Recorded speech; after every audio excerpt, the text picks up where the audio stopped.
ഏറ്റവും ബഹുമാനമുള്ള അധ്യക്ഷനവർകളെ, ഉസ്താദുമാരെ, മാന്യ ശ്രോതാക്കളെ, അസ്സലാമു അലൈക്കും.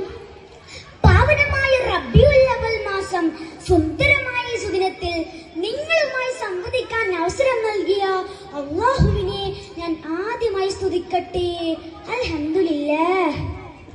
1400 സംവത്സരങ്ങൾക്കപ്പുറം മാനവ സമൂഹം അധപ്പതനത്തിന്റെ അഗാധഗർത്തത്തിലേക്ക് അധപ്പതിച്ചിരിക്കുന്ന കാലഘട്ടത്തിൽ അക്രമത്തിന്റെയും അനീതിയുടെയും അനൈക്യത്തിന്റെയും കൊടുങ്കാറ്റുകൾ ലോകത്തിൽ എന്നും അടിച്ചു വീശിയിരുന്നപ്പോൾ സത്യമതത്തിന്റെ സന്ദേശവുമായി പ്രവാചക പ്രഭു അഷ്റഫുൽ ഹൽഖ് മുഹമ്മദ് മുസ്തഫ സല്ലല്ലാഹു അലൈഹി വസല്ലമ തങ്ങൾ അറേബ്യൻ മണലാരണ്യത്തിൽ ആഗതനായി.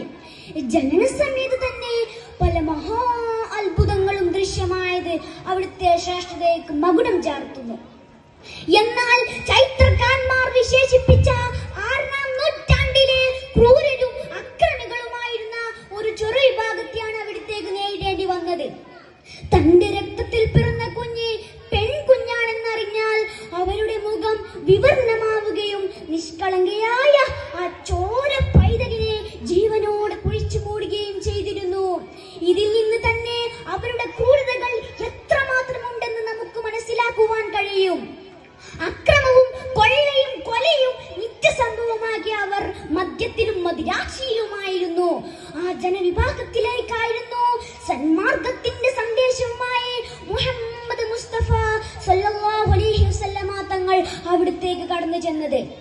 അവർ നബിയെ മർദ്ദിച്ചവശനാക്കിയെങ്കിലും ചിതറാത്ത ചിത്തത്തോടും പതറാത്ത പാദത്തോടും കൂടി അവിടുന്ന് പ്രബോധനം തുടരുകയും ചെയ്തു.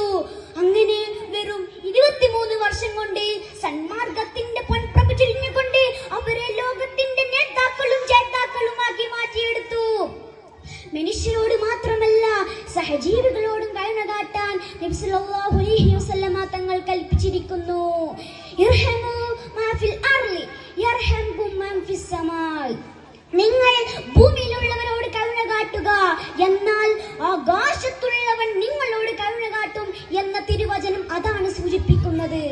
തള്ളപ്പക്ഷിയിൽ നിന്നും അതിന്റെ കുഞ്ഞുങ്ങളെ വേർപിരിയിച്ച അനുചരരോട് അവയെ തിരികെ